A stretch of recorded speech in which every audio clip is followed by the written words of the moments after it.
Oh, I just started the show. I'm so glad to be here. The steak and the scissors. Steak and scissors? Oh, you mean the wizard CZ and never wrong Nick Bull. You have never hunted something like this. Don't hunt what you can't kill, fella. So it's that kind of wrestling podcast. I want to be the guy throwing snakes at people. Then you found the right place. The podcast by the fan, for the fan.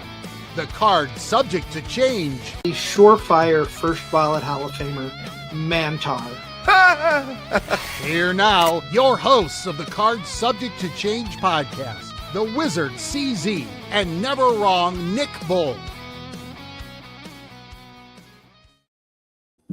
Hello, one and all, and welcome back to another exciting edition of the Card Subject to Change podcast, the podcast by the fan, for the fan. We're so happy you're here, so happy you've joined us, so happy you found our little corner of the wrestling world, the big giant wrestling world, and we're able to have a podcast. How cool is that? Great times we live in here.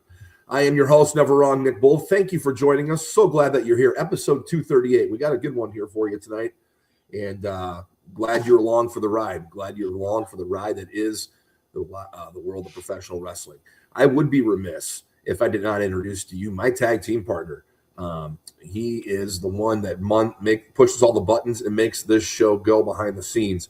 He is the one, he is the only, and he's a certified G, and you can't teach that. No, he is actually a certified wizard. He is the Wizard CZ. Wiz, how you doing, bud? I'm feeling pretty good. I'm excited. We got a good show lined up. And I think we're just going to go right into it. Not a lot of banter. So we have two guests on tonight. Absolutely. I'm going to bring them both in. I'm going to introduce the co-host of the upcoming podcast, Michael Elgin Saves Wrestling. His name is Brian. I'm going to bring him in first. Brian, how you doing, my friend? I'm doing well. How about yourself? Man, I'm excited to have you on here. I'm excited. This is going to be fun. I'm glad to have you here, Brian. We're glad to have you here. And also, of course, glad to have our next guest as well. And, of course, talk about wrestling. Star, yeah. Mr. Michael Elgin, former Ring of Honor Hey, World how's Champion. it going? Michael, so glad you could make it. And before we get into everything, mention this off air.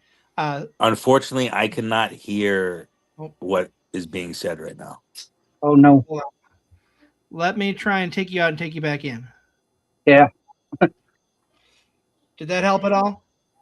No. Try leaving and coming back in. Brian, if you want to maybe message him, have him hop out of the studio, hop back. There we go. He heard me. He got it. Yeah. Yep. Okay. Well, Technical wait for difficulties. that's fine. So one that's all reason I we're was. doing. Here Is he that any comes. better? All right, now I can hear. Now we're right. All right. Hey, we're live. Technical difficulties happen. We just roll with the punches. Sounds good. Michael, like I was saying, we've gotten some pushback on bringing you on because of past allegations, and I don't want to dwell on them, but I want to give you the opportunity to address them to our audience before we really get started. Well, first, thank you. And it kind of sucks that there's any pushback left, but that kind of talks about the state of wrestling media. Because I've cleared my name, I've taken people to court, I've won those issues, I've posted evidence online, but unfortunately the same, people that say they love wrestling and they want what's best for wrestling and distribute false allegations do nothing to correct what they've done. And with that said, I understand that people should get frustrated when there's allegations like that. But I Right. think that often people don't understand that it's scary that anybody would falsely claim these things. But at the same time, when there's such a mass movement, you're gonna have certain people that hop on these movements to try and get a little bit of self-publicity.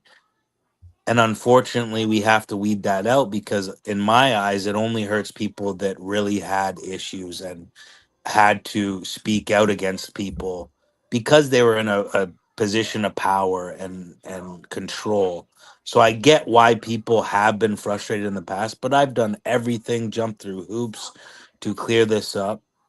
You know, I just I hope that someday people start to recognize that I'm not saying everything that ever happened through all these movements in wrestling is false because I can't speak for other people, but I know that when you ask somebody that's echoing, there's been accusations, they can't even tell you what was said.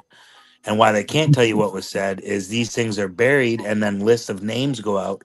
So and so was accused during this time. So unfortunately, when there are horrendous people that do vile things, and then there's somebody like me that was accused of making a move on somebody, them saying no, and me not doing anything further, but her friend years later told her that was attempted assault. You know what I mean? Like people don't even know that that's what was said about me, and then they don't know that there was 3 witnesses in the room that show that that is not what happened. But regardless, I have cleared it up. I understand that there are still people out there that haven't heard that side of things because it wasn't, overly publicized like false accusations were. But thank you to you guys for having me on the show, because at the end of the day, I just love pro wrestling, to talk about it, to share it. So I'm glad that I'm at least on the show and get to talk about wrestling with you guys tonight. And you hit the nail on the head. That is why we do this show, is to talk about pro wrestling, because we love it. We know our guests love it, and we know our fans love it. And CZ, we got 2 first-time guests here, so I'm going to ask both you guys the same question. We love having first-time guests here, both here to Michael and both to Brian. Why pro wrestling? What was it for you that got you hooked and kept you coming back? What was it? You can go ahead, Brian. Yeah, I mean, mine started early. I got an uncle that's about 10 years young or older than me. Sorry. And he was like babysitting me one day. I'm like walking by, going from like my toy room to the bathroom, and I like stop. It's like, well, what's this on TV? And it was NWA. It was Saturday night, and I like just stood there, like, oh wow, okay, these people are doing stuff I've never seen others do. I was like, yeah, I was just standing there, and he's like, will you move? I'm like, what? You're blocking the TV, because it was like a big old console TV. And it's like, then I just sat down and like enthralled with what I was seeing on the TV.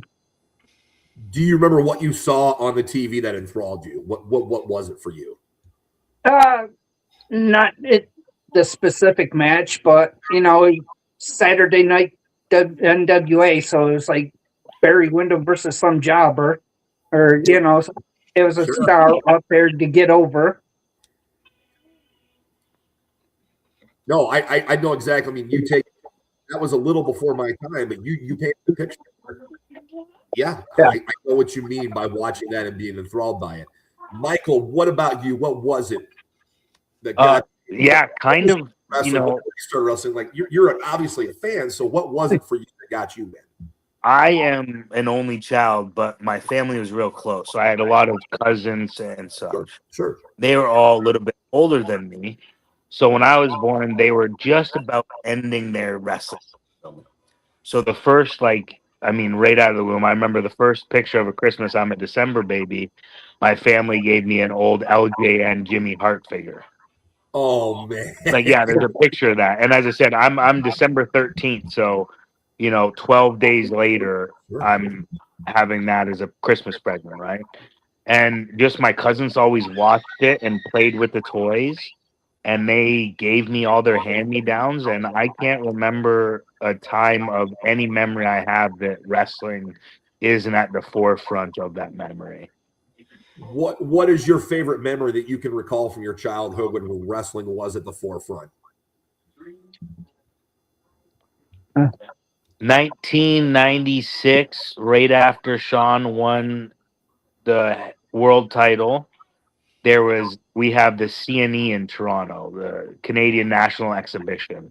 Okay. And they had an event there, but because they were hosting an event, it was like a whole weekend of autographs, a softball game, and all this kind of stuff. Sure. And my aunt, who's no longer with us, she got on the first train to Toronto from my hometown, which is only about an hour train ride, to get there at like 5:30 in the morning to wait for this 9 o'clock autograph signing from Shawn Michaels, because at the time Shawn Michaels was my guy. So I think that's like pretty profound, because I remember, telling him I'm gonna wrestle you one day for that title, and I never made it to wrestle him, but at least I made it to wrestling. So I thought that was cool.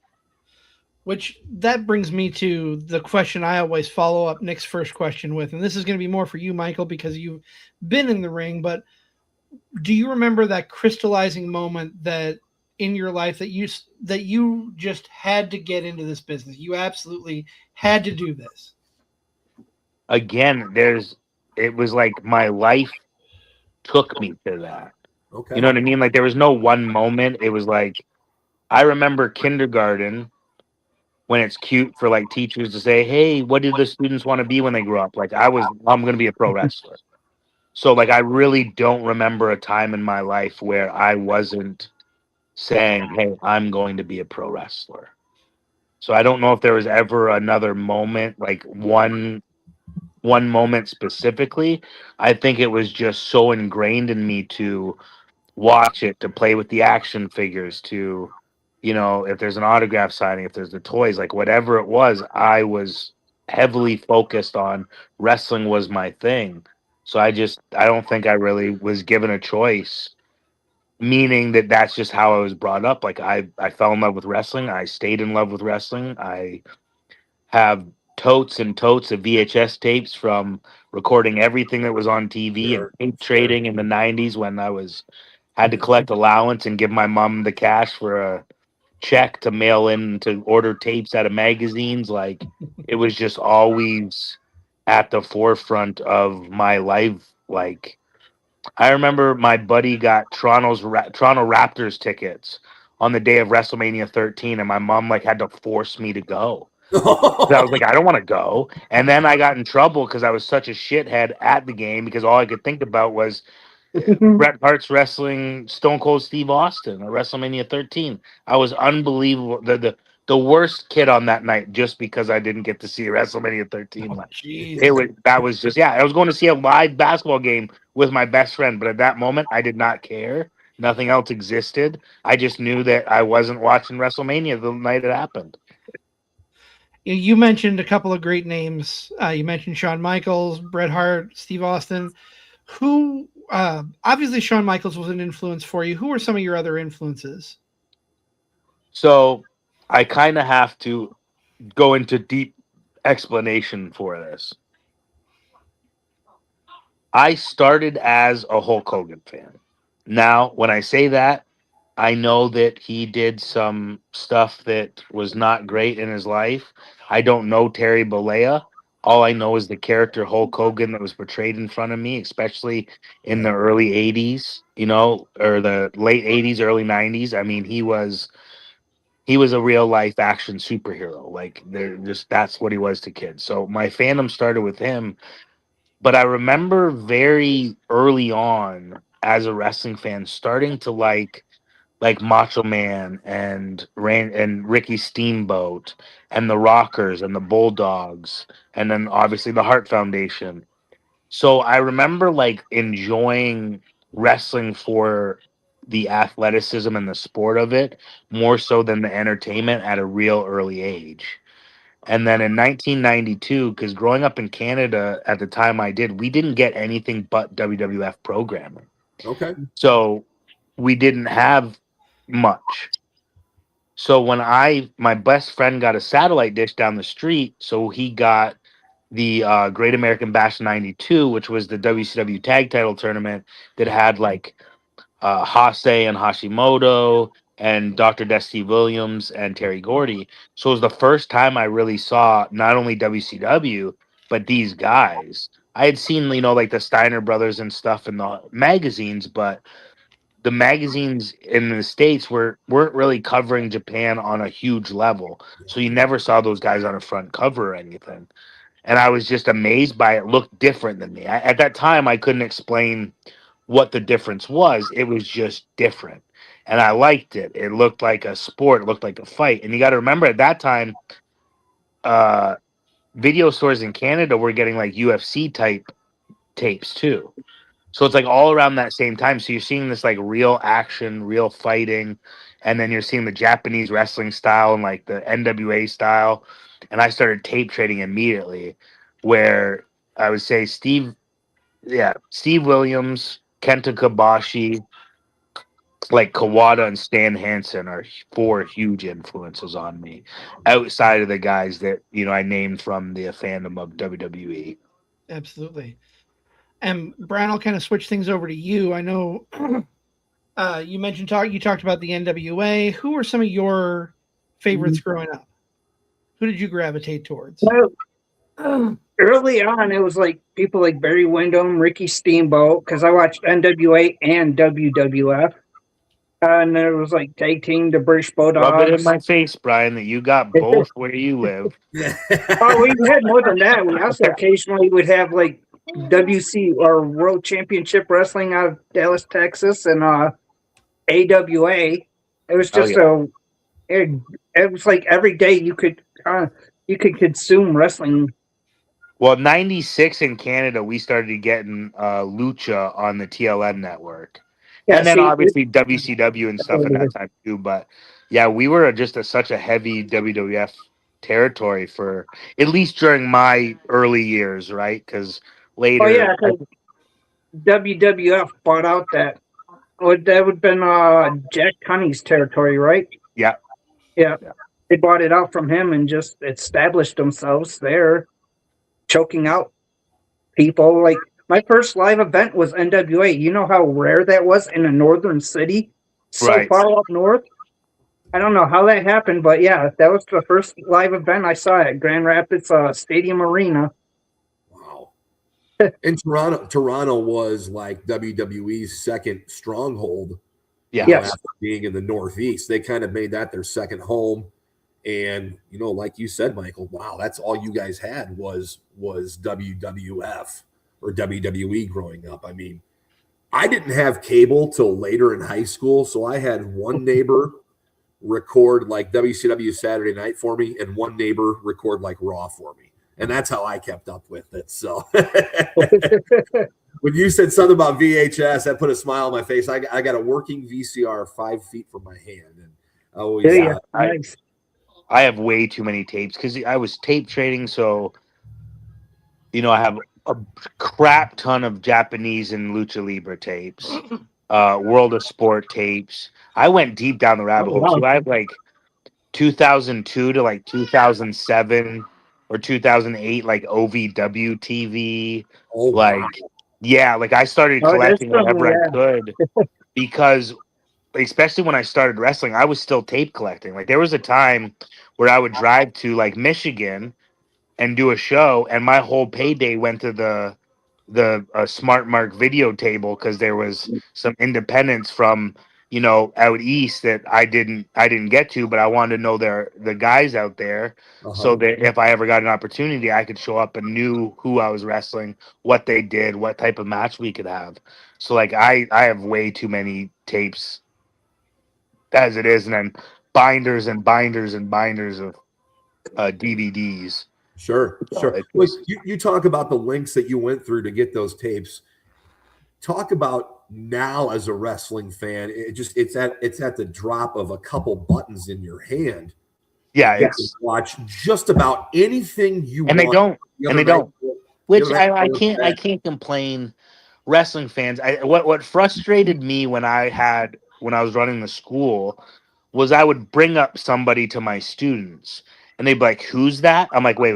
You want to get into wrestling and you haven't done any kind, and maybe that's just me. Like I started wrestling and wanted to be a wrestler. Like I was starting to learn who were the first world champions in Canada. Like how did pro wrestling come to be this, what it is today, and how did it start, and like who were the greats of everything. Like I studied wrestling as a whole just because it was something I loved so much and I wanted to learn as much about it. Sure. And it just seems like now maybe it's a societal thing, but it's like we have literally the information of the world in our fingertips, and it feels like less and less people know more and more, which Right. does not make sense. It's like the more easy it is accessible, the less people care to even find out, which is blows my mind because when I love something, I want to just love it, every aspect about it. So I want to learn as much as I can about it. And with so much easy info in front of us, I don't know. But fans, you might just grow up liking one thing, and that's fine. I think my thing about that is the wrestlers that aren't doing the homework. It's like, come on, do you really love this as much as you say it is if you're not going to do the homework? Right. We are chatting with Brian and Michael Elgin. Yes, that Michael Elgin, former Ring of Honor world champion. This is episode 238. Michael Elgin Saves Wrestling. You're listening to the Card Subject to Change. We'll talk about that podcast in a little bit, but we're chatting mostly here about wrestling fandom. And this goes for both Michael and this goes to both Brian. What is the perfect match to you? Perfect match would have to first have a build up to it. Yes. Have two opponents in there that are familiar with one another and they are willing to give one another. Then, yeah, I mean, that's a start. And I don't think anyone could tell you what the perfect formula for the perfect match is. No, there's no answer. There's no right or wrong answer. That's why I like asking because I love, like you said, there's got to be a buildup. I can't agree with you enough there, Brian. Like, I want my matches to mean something, right? Exactly. If two guys are wrestling and you're flipping the channels, well, why are these guys wrestling? Well, there's really not a reason. Or, well, this guy was with this guy's woman and he caught him. And now, okay, now I'm intrigued. Like, let there be a reason. Yeah, give a reason. Any reason is better than none at all. Agreed. Right. I like your follow-up there. Michael, what do you think? So do you want what I believe or what I want you I have seen that I believe is a perfect match or a both? I want you as a fan, not as a wrestler here. Okay. Well, as a fan, I still believe that Brett versus Owen from WrestleMania 10 is a perfect match. Okay. So, a lot of what you guys are saying, there was a story built in there, right? And it was a good, it started back in Survivor Series, so November till March. That's a pretty good build. And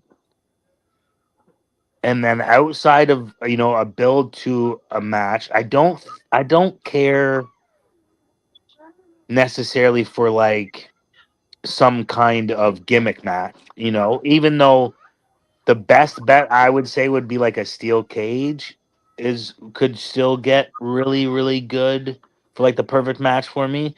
But other stipulations I think would bring down it. So just either a straight up match or cage match, very clearly defined babyface and heel. I would also, for me at least, both wrestlers would have to look the part. Sure. The believability has to be there. Sure. And with that believability, I would want two guys that put just as much focus on their lockup as they do as their false finishes, so that everything looks the way it's supposed to look from start to finish. Sure. I think everything in there is fair. That's a fair assessment. I think so. Your cage match, is it escape or is it pinfall submission? What are your rules in your cage match? I would much prefer pinfall or submission because to me, the point of a steel cage is to keep the wrestlers in, keep the outside world out. So escaping the cage, I understand why Vince did it. He had egotistical stars and some of them didn't want to get pinned or submitted. Oh, yeah. So he made this escape. Like, it's smart, it's smart. A lot of... Michael, I want to build up. When I was growing up in the 80s, it was escape. Yeah. Same. I want to play off of something you said there, Michael. You talked about the build, particularly between Owen and Brett. With as much access to wrestling and as often as it is on and you can watch it, is the build becoming a lost art? I think the problem is that society. Let's sorry. Everything connects with me when I talk about wrestling. Everything. So I had heard the other day or saw clips of Matt Damon talking about Netflix, how the scripts have to be written, that they want like a heavy action scene in the beginning. You want your characters sometimes describing what they're doing while they're doing it because of attention spans, right? Everybody has their phone in their hand, everybody's doing a million things. So I don't know that the build is the lost art. I feel that if it goes too long, people are going to complain. If it goes too short, people are going to complain. Part of it is because the attention spans are just so short. So it's like they want everything right away, but then when they not get everything right away, they complain too. Like, think about it. Do you remember the discourse about the Bloodline storyline for 2.5 years? How many people dreaded that? Now everybody's like, oh, they're sure not really as hot as they were with the Bloodlines because they took their time and built such a long angle. But they shoot themselves in their foot because, unfortunately, this loud minority of wrestling fans now don't care if what they're saying is correct. They just want to be right. And those are two different statements. And it's like the build's not, I don't think the build is lost. I think the people to stay focused on one storyline has made the business adapt to them rather than, okay, if you don't want to adapt to us, then somebody else is going to and build a bigger audience, because wrestling to me is one of the most beautiful things in the world, but sometimes lately it's just not as beautiful as it could be. Brian, what are your thoughts on that? And with that, guys, I'm sorry, I'm gonna hop right back. I'm We just gonna got you. We take got a you. couple seconds off and Yeah. Yep. Yeah, what was the question? Sorry. What are It your was thoughts on, what do I like about wrestling? Was it? what are your thoughts on like the build Uh, and how yeah. it's changed over the years? Well, you have 12 or so pay-per-views a year. It really cuts down on the time to build.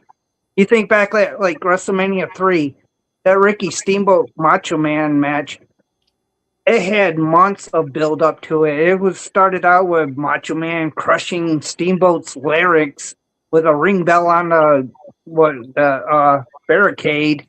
Yep. But took Steamboat off for a while, and then when he came back, I mean, they didn't have the match right away. No, they built towards it. That's the kind of wrestling I miss. Maybe not as slow as it was back then, but the build up and stories. I mean, there's some local federations I won't go to because they're just like, here's a poster with wrestlers on it. Some of them might show up, others might not, and there's a good chance two of these guys are going to be wrestling each other. We don't know. And it's like, just put some fucking thought into your show. Yeah. If you care, people are going to care. I've always said,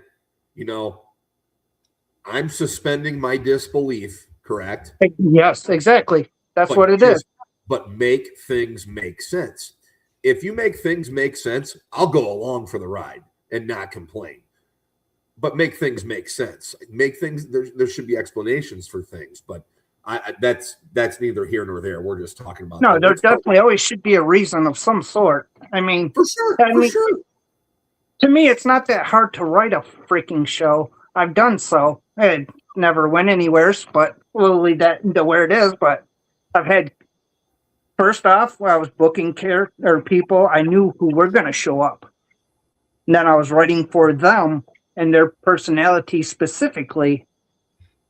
And then, they were going to do their promos and what have you. And I mean, just to have a cohesiveness, get people excited months before the show even was going down. But yeah, like I said, that didn't make it. But well, just going off what CZ said about is the art of the build dead? I don't think it is. And I don't think things in the past are dead in pro wrestling. I just think they have to be looked at completely different. Here's why. Yeah, for sure. The oversaturation of wrestling. If you're just watching regular TV every night of the week, you can find wrestling somewhere. If you're a wrestling fan, YouTube is crazy right now. And then the Netflix is getting updated with the WWE library from Peacock. You have access to this at all times. Like, I think the art may be lost because we live in a gimme now society where people don't want to invest. Whereas, I mean, we're longtime wrestling fans, right? We love the slow burn and a long build and all the stuff that goes with it. So I think maybe it's a generational thing. I also think maybe it's a societal thing. And it's also a current situation thing with technology. It's all at your fingertips, and it's just an oversaturation possibly at times. And that's what I love about. Go ahead, Brian. Still, go ahead. No, you go ahead. Yeah, I was going to say, but still, as a promoter or booker, if you're following all these trends of quick action, that's on you. But I mean, if someone has the balls to, okay, we'll build up like Super Shogun Wrestling did. I happen to be wearing this. They had a story at their November show.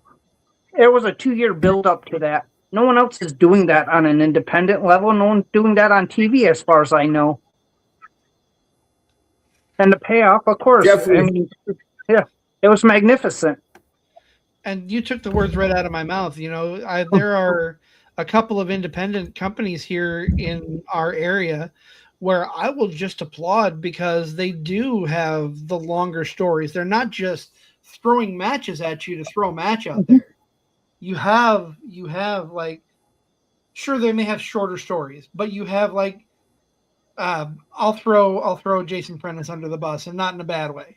APW does a fantastic job. They build stories that are coherent and consistent throughout their calendar year of wrestling. I, being the fan that I am, I look back to like WrestleMania 5 is probably where I started right around that time. That build between Hogan and Macho Man started at WrestleMania 4. Yeah, when Macho Man won the title. I miss that. And like Nick said, it's a generational thing. A generational, societal, everything changes and evolves, but I miss having those longer, built-out, drawn-in stories that just sucked you in and you had to know what happened next, even if it didn't happen right away. What people forget about wrestling, I'm glad that I jumped in as you were saying that. 'Cause this is something I say a lot of. Wrestling is episodic TV, right? And within that episode, there's little episodes, which are the stories that are building the stories. The goal is, it's weird. Society changed to where everybody wants every show to end like happily for the people. And it's like, no. What happens when you're watching Blacklist and Raymond gets shot, and then it goes to the credits, and you're like, I gotta wait till next week to see, if Raymond's gonna survive getting shot this week, and then we wait till next week, and then we get hooked. There's got to be a hook to everything, and people are afraid to have hooks to make people say, I have to tune in next week, or I have to see what happens in this feud, and it's like, I don't get it. Sorry, I'll rant a little bit here and there.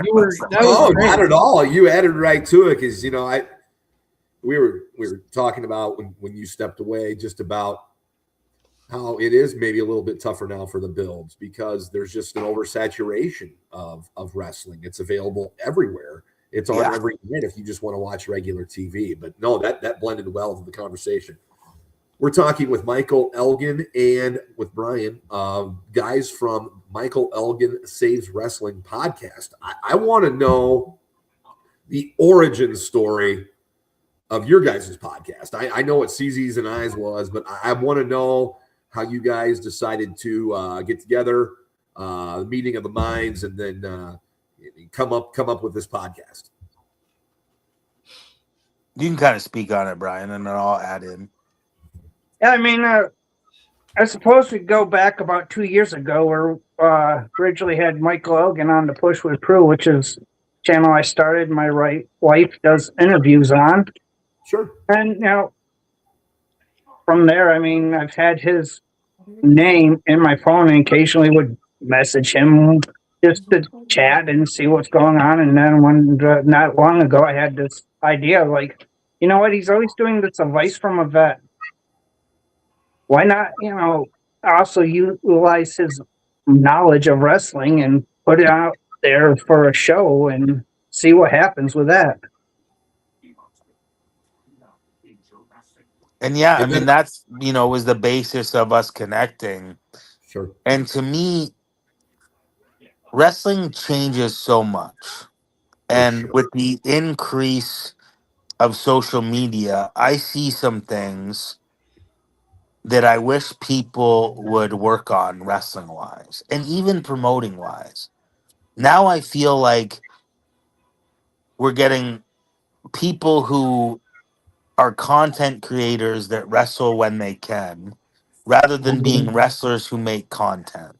And that's not an attack on content creators. I'm just saying a lot of these indie guys are so focused on how am I going to create content about what I do in wrestling that all their eggs are in the basket of figuring out how to make this content and put this content out instead of working on the wrestling aspect. And then you see clips of their matches and you're like, we're focusing a little bit too much on our internet personality for people rather than wrestling. Because I don't care what you're doing, you you can make a lot more money wrestling than you can being a content creator. I'm not saying you will right off the bat, but there's a possibility there. So why not focus on that thing that you love and that you really want to make it to the next level at? And I feel like people are so concerned of, well, if I also become a content creator and more people see me there, more people are going to give me opportunities because I'm a content creator.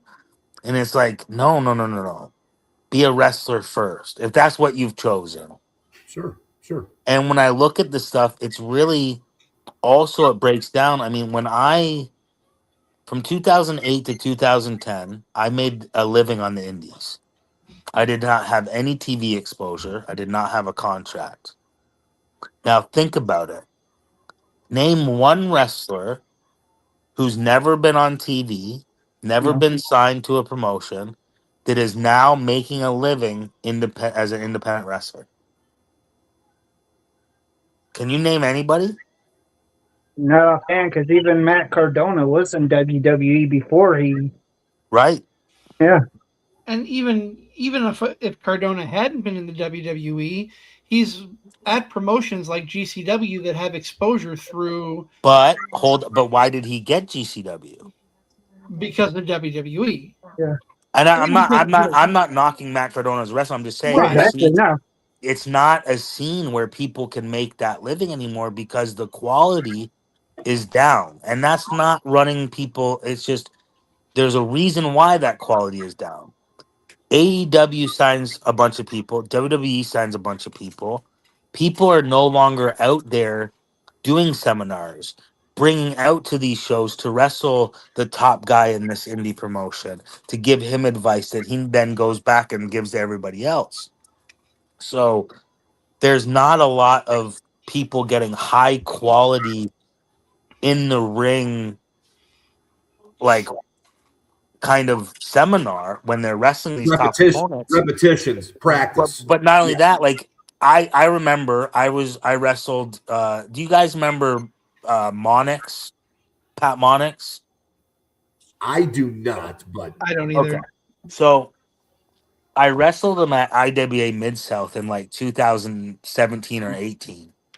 And I remember him saying in front of me to Ian Rotten, he goes, I always remember the clip of CM Punk saying when he wrestled Eddie Guerrero that CM Punk thought he was good, but then he realized how much better you can be. And Pat said he felt like that with me because Pat was like one of the top indie guys. And that's not just a self promotion. It was, I didn't have to wrestle on that Thursday night, but I wanted to go out there to wrestle with a Pat Monix, to not only see what he can do, but also maybe give him some advice to help him better his own work and better his own career. And there's not a lot of people out there doing that anymore. It's all the same people on the same shows. There's not really a lot of touring indie wrestlers. There's touring wrestlers who are on TV that you see all over the place. But I remember breaking in wanting to be an indie wrestler because I would read, all the pro wrestling magazines, and you would see Pittsburgh, CM Punk and Colt Cabana on this show, Philly, CM Punk and Colt Cabana on this show, Chicago, Minnesota, the South Dakota, North, whatever, right? But Right. now it's like, okay, if you live in Minnesota, you might do Minnesota, Milwaukee, and maybe Chicago. If you live in Detroit, you might do Detroit, Indiana, and Chicago. And then, like, there's nobody going, oh, we got to figure out how to, if we catch a Pittsburgh on a Friday, that's halfway to Philly. And then if we can catch a Philly on a Sunday and a Buffalo, or a Saturday and then Buffalo on a Sunday, we got a weekend. We're in three different places, making three different new places of fans, wrestling new people, getting over in new places, and then you start getting booked everywhere. Sure. And I think that there's not only a lack of people to help those indie guys in the ring on one-on-one matches or tag matches, but there's also a lack of leadership to tell them that you need to branch out. You need to get a carload. You need to travel. You need to wrestle new people. Because the only two ways to get better in wrestling is wrestle people who are worse than you and wrestle people who are better than you. And if you're wrestling the same people, you're always going to stay at that same level. I'm glad you mentioned you're talking about, kind of the face of independent wrestling and how it's changed. I want you to go back and talk about your time in Ring of Honor, because I know I can speak for CZ here myself. Like, Ring of Honor was like a gateway for me to independent wrestling. Yeah. That's how I learned about people I may have read about in chat rooms but had never seen before. So it was a huge gateway for me. Talk about, being a part of that company, kind of, the resurgence of independent. It was kind of, to me, that's when independent wrestling was off the charts here with all that talent that came through the doors and worked in Ring of Honor. Yeah, and not only that, we all had this. Okay, how do I put this politically correctly? There's some people that are the guys that independent promotions will book, and you're going and seeing them wrestle, but they're not wrestling like when you saw them on AEW or Ring of Honor or whatever, right? That era of Ring of Honor, I feel like we all wanted to have the best match on every show we were on. So, like, every promotion got the best of us too, which I think helped the indies. There was no phoning it in. If you saw me at a VFW hall with 75 people, you were getting the Michael Elgin that just wrestled the main event of a live pay-per-view the weekend before with Ring of Honor. Because one, I had pride in that, and I never wanted somebody to go, oh, I went out of my way to go see Michael Elgin, but he wrestles nothing like he does on TV at these shows, so he doesn't really care. And it's like, no, I mean, you would bring me and Kyle O'Reilly in. If we had a match, we're having a match that we would have on Ring of Honor, not a match that we would have in front of your audience. Like, we all wanted what was best. And I think that really helped the independent scene because, you were seeing Kevin Steen and Tommaso Ciampa, me, Generico, Jay Lethal, all these guys do these indie shows and have these blowaway matches.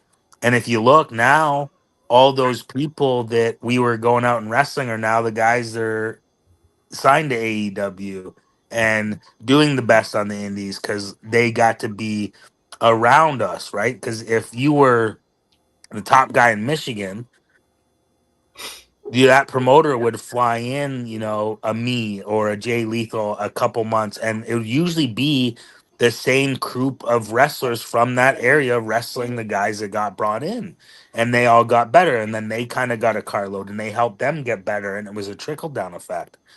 So I think that era of Ring of Honor was not only huge think about NXT Black and Gold. It was pretty much a Ring of Honor show. and I might have been one of the few people that passed on to go there because I wanted to stay with New Japan. Sure. So like they were trying to pick up all the influence that Ring of Honor put on the indies. So like that was an invaluable time in my career. And like you said, it opened a lot of people up to the indies because yeah, we were making good money at Ring of Honor, but we loved wrestling and wanted to make as much money as possible too. But we earned it and we were doing shows. And I see people talking about, oh, I was on the road Friday, Saturday, Sunday. And it was like, yeah, I was on the road Thursday, Friday, Saturday, Sunday, and found something on Monday too. And we know the struggle. Like this isn't the first generation that hopped in Right. the car and was gone all weekend, but we were in the car talking about wrestling, not tweeting every stop we were at, and it's just a different time. And that's not knocking anybody. I don't want to come off like that, especially leading to our podcast because it's really meant to help people, but it's just a different way people are promoting themselves. So I feel like some of my era of, especially on the indies, people don't realize the sacrifices we made because we weren't constantly posting it somewhere, because we were leaving Chicago at 12 at night to make an afternoon show in Toronto and in snow, and we were had no time to pick up our phones and tweet or post a picture on Facebook because if we didn't get to the show, we didn't get paid. So we were booting it out of there and had to cross a border and like what I mean? It was just that was every weekend. And it was like Tuesdays were my day to just sleep all day because I was ran just dry from, 4 or 5 shows the weekend, and it was just a massacre. But I think that era is invaluable. It was almost like a resurgence. So when I started in 2002, that was kind of when the indies were getting hot again. There wasn't much money, but CZW was doing awesome stuff back then. IW Mid South was doing awesome stuff. Ring of Honor was starting. The King of the Indies had just happened, which was the precursor to Ring of Honor, many people would say. The Super 8 was relevant. Yep. IWC in Pittsburgh was doing good things. So it was like kind of on the resurgence. The money wasn't quite there, but the shows were. You mentioned your time in Japan for New Japan. I want to talk about the Europe. You've held several titles over there, and you mentioning that you had the opportunity to go to NXT and chose to stay with New Japan. What was behind that decision? Why was New Japan more the draw for you than going Money. on to? Okay, But also I really grew up.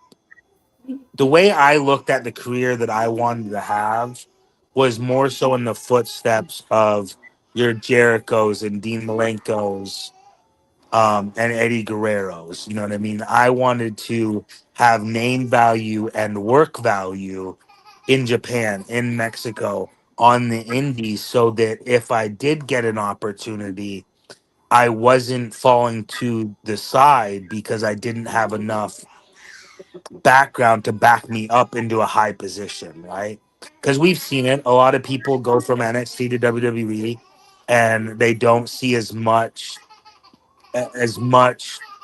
on the card as they did in NXT. They might be a top guy in NXT, but then they just become, a guy who's on TV when they can be, or sporadically, or in a low level feud, which there's nothing against those guys. But I'm just saying, I think the more work you put in before getting there, a la your Brian Danielson, your CM Punks, who really did a lot in their careers. And I just felt it wasn't time because I felt like I was just stepping into a new version of myself with all the experience I was getting from Mexico and Japan. That why leave that experience on the table? Because if I gain it now, then it might be invaluable for me later in my career in a position in WWE. and obviously that experience that you were gaining, being a former Ring of Honor, former New Japan Never Openweight champion, and several other multiple championships. If you go to your wiki page, just all over the map, that how does that make you feel to put in the work into the company to see, okay, this guy, we want to have him be the face of our company. That's where okay, I like to say this about that too, because you know how some people will be like, Well, it doesn't matter because the championships are fake, and it's like, yeah, they might, you might not really beat somebody for them, but in most promotions, in most places, you have to be really good at your job to get an opportunity to be a champion for somewhere. So it's definitely like getting those opportunities, like, okay, my hard work is paying off. And like I said, I started in 2002. I'm 39. And I just turned 39 in December. So I was doing this since I was 15 years old. You know, like it was literally my life. I didn't have a normal, even high school experience because when my friends wanted to go out on Friday night, I was like, no, I got to leave on a bus tomorrow and go to training 2 hours away. And then when I started wrestling at 15 and doing shows and traveling to the States at 16, it was like, no, I have to leave directly after school, hop in my car, go to Toronto, pick up a couple guys, and make a showtime tonight for 8 o'clock in Detroit. Like, I don't have time to do those experiences. So, it was definitely was a gratifying situation in any championship I won in my career because it made the dedication and the hard work and the sacrifices I made paid off for something. You are tuned into the Card Subject to Change podcast, the podcast by the fan for the fan. We are here with Michael Elgin and Brian Hubbart, talking all things wrestling, talking about the upcoming podcast venture, Michael Elgin Saves Wrestling. I want to hear a little bit more. I know we touched on it briefly about how the podcast came into existence. What are you hoping to present to the world when the podcast does premiere? Oh, You can jump on definitely. that. Yeah, we're definitely shooting for something that's entertaining. It'll resonate with people and uh, bring back repeat viewings and listenings or however it's going to be presented. Yeah, and for as I said, as such a wrestling fan and a student of the game, my only real goal is to give back to wrestling.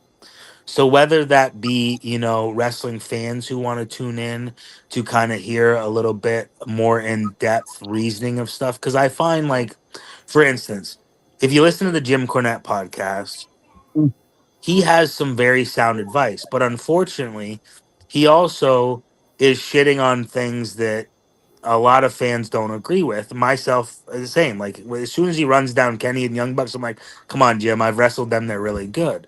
But he does have some really good feedback for wrestling as a whole and wrestlers. But we tend to drown that stuff out when somebody says something we also don't agree with, which I understand. So it seems like there's so much conflict between the old school and new school way of wrestling when Yeah, ultimately definitely. I've found in anybody I've wrestled or talked to, there's like a perfect mix of the new style, but some of the old tendencies that people like Jim Cornette can bring to the forefront.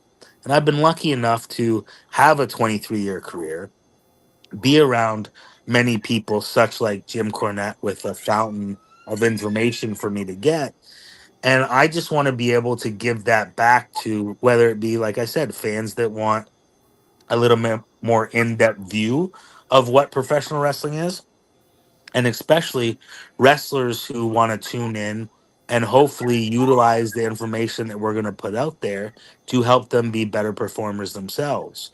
And like Brian said, I posted, these advice from event things. There's some videos, there's some posts, and they're public from my public Facebook, Aaron Frobel, that all these things can help wrestlers be better wrestlers. And that's really what my goal is, just to help people who might need it or at least might want to hear a different point of view and see if it resonates with them.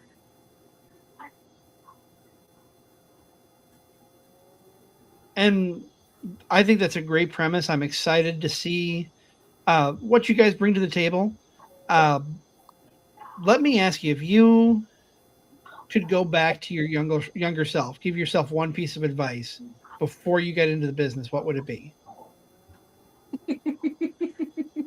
Two, one,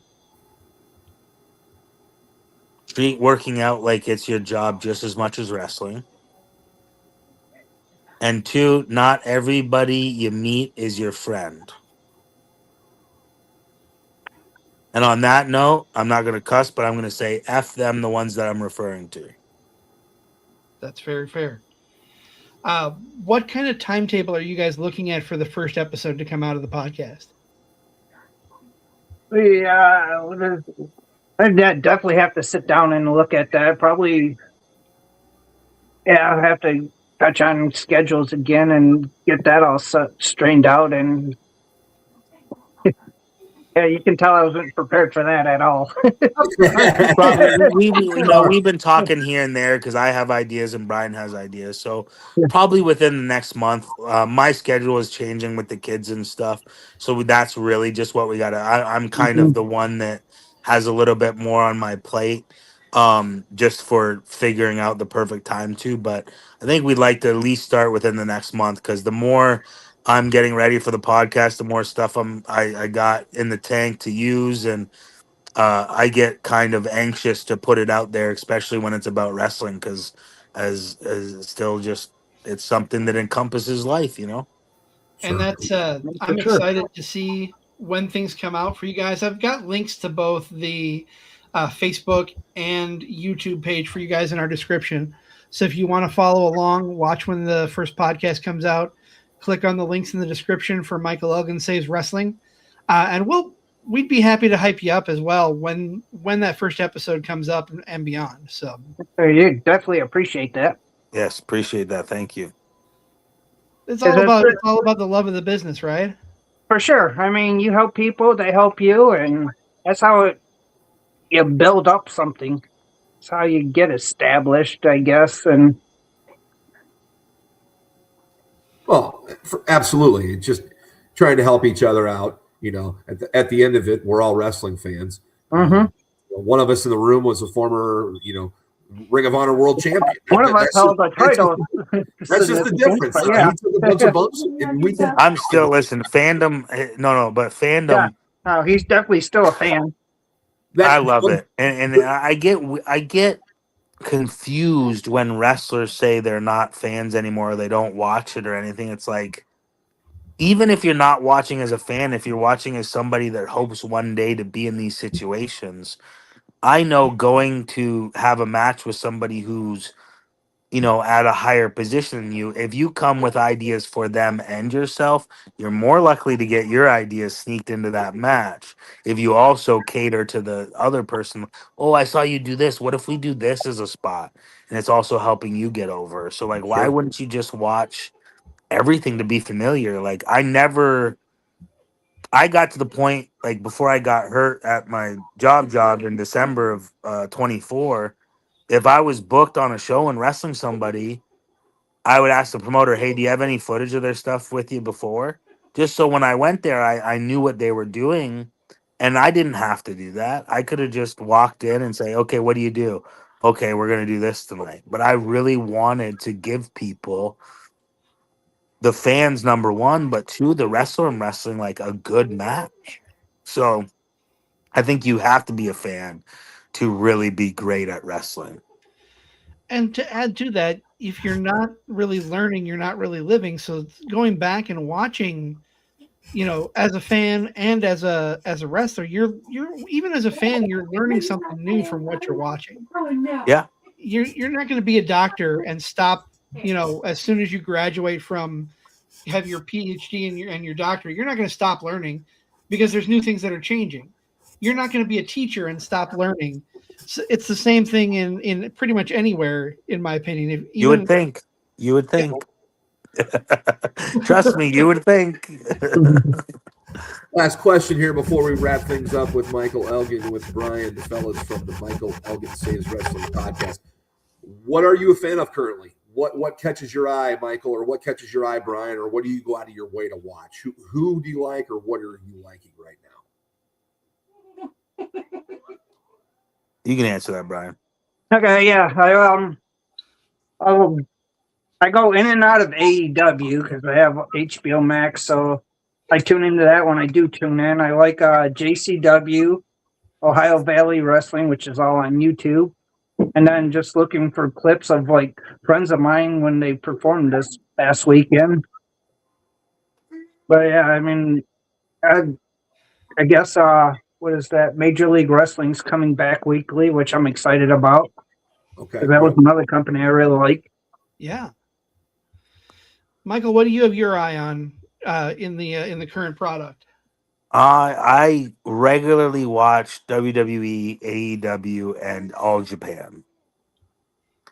And I think MJF's one of the best wrestlers going today, I think. Uh-huh. So I have to watch pretty much everything he does. I'm always going to be a fan of Josh Alexander. You know, I helped him break in, and I'm glad what he's doing.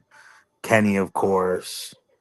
Um, I'm glad that they picked up the Rascals too. Myron's another guy that I helped train. 2 out of 3. Um, and I really like what MJF's doing, honestly. I just think he's an otherworldly talent. And AEW, honestly, is lucky to have him because I'm sure WWE would offer him a lot of money. Like, I think he's that good that he could be a main event guy on TV tomorrow with the top guys that are WWE. And with WWE, I think they're firing on all cylinders right now. I really do. I know people say this and that about stuff and how the WrestleMania build doesn't feel like a build anymore. But I think people are forgetting that now that Elimination Chamber sets up a title match, they don't really start the WrestleMania build till after that event now. And that's why they are having WrestleMania so far into April, is so it gives them extra time to build the WrestleMania cards. You know, back in the day, I think we got so accustomed to like Royal Rumble to WrestleMania as the build, so you really have a long build. But now they have to kind of wait for Elimination Chamber to figure out all the top matches because you're not going to start an angle that goes into WrestleMania that takes away from who might be a possibility in a title match. So it's just a different build, but I really think they're doing great stuff. Um, Big fan of Punk stuff lately. Roman and his promo the other night was fantastic. Yeah. You Very know, I think that's the one thing, and this isn't a knock on AEW because I know how, especially social media says stuff, but like AEW has great wrestlers, but WWE has bigger stars.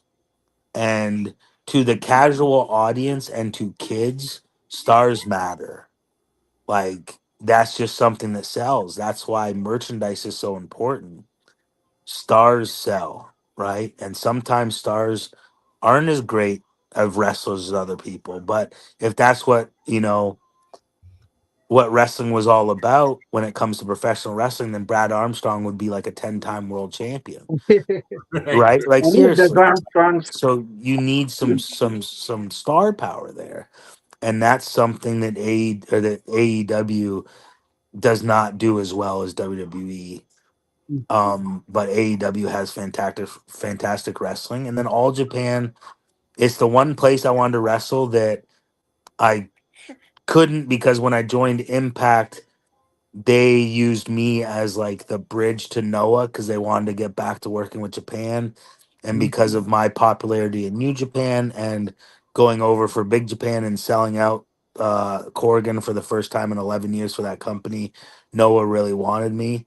So I was supposed to wrestle Miyahara with All Japan, but I couldn't take the booking.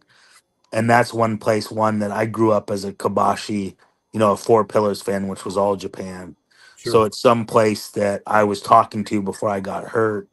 I was actually supposed to go over there in February of 25, but I got hurt in December 24. So I'm hoping that when these injuries heal, I'll at least get back to All Japan. But if not, I'm still going to be supporting watching them. Absolutely. And that is a great place to kind of wrap things up. Uh, I want to thank you both. This has been a lot of fun talking wrestling with you guys. Not very often you get a former Ring of Honor and World Traveler champion in the midst. So I loved having you both on. I'm looking forward to seeing when the podcast comes out. Like I said, we will hype you guys up when it does. All right. Thank you very much. I appreciate that. And I appreciate you guys having us on tonight. Absolutely. And maybe and hopefully it's not the last time we all sit down and chat together. I agree. No, definitely, Yeah, let's hope not. As for Nick and I, next week we are bringing on our old friend from Absolute Pro Wrestling, Mr. Jason Prentice. He's going to give us a preview of everything coming up in Absolute Pro for the next couple of months. So I'm excited to sit down and talk wrestling with him, not just on the indies front, but all across the board. Nick, any final thoughts before I hit that button to wrap things up? No, great wrestling discussion. That's what we like to have here on Cards Subject to Change, the podcast by fan for the fan. Of course, we're looking forward to the launch of the Michael Elgin Saves Wrestling podcast. That's all right. No, that's okay. I thought I'm like, we're in Elgin. There's Elgin, Illinois. I see that. I know. Yeah. He turned into Mike D briefly there. Well, and two, I think we just pronounce our G's different in Canada, right? Sure. Probably. So when I first started traveling to the States, I just stopped correcting people because everywhere I went was Elgin. I was like, man, that sounds fine. We're very excited for your guys' podcast, and of course, we're very pumped to have Michael Elgin and Brian, both from the Michael Elgin Saves Wrestling podcast, in the house tonight. We had a great time, and so we all did just get together and talk wrestling, and an hour just flew by. So yeah, it feels like we just started this. Yeah, no kidding. Well, for my tag team partner, Never Wrong Nick Bull, I am the Wizard CZ. This has been Card Subject to Change, the podcast by the fan for the fan. We'll see you right back here next week for another episode.